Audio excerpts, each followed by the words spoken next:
Anneka, I think it's interesting to think about the financial aspect of this when there's a human toll being taken. But as I just mentioned with the general, it appears as though the sanctions are having more of an effect on Putin's support base in Russia than some of the military actions are. How exactly are markets handicapping all of this in real time?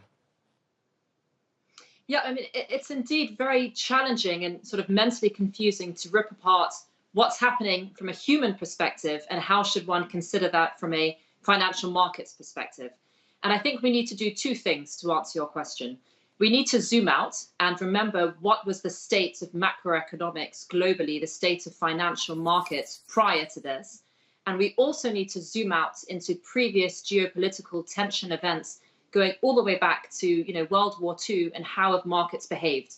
And perhaps starting with the latter, unfortunately, markets have learnt to get accustomed to dealing with these sorts of tensions.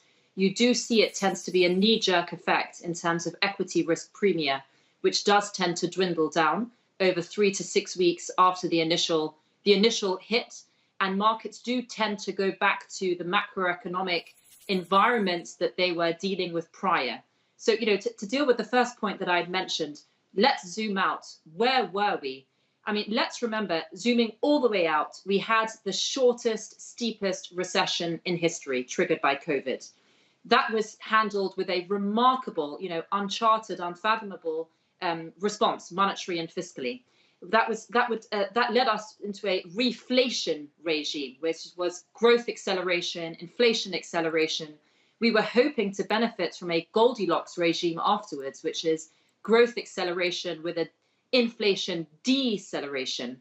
And what this war has pushed us over the edge into is into a more growth slowing regime where inflation continues to accelerate, very much triggered even more by this, whilst growth is decelerating. So that's the reason why we're hearing the word stagflation so much more in the financial universe right now. How likely is it that we have a true stagflationary shock, this idea of slowing growth with inflation?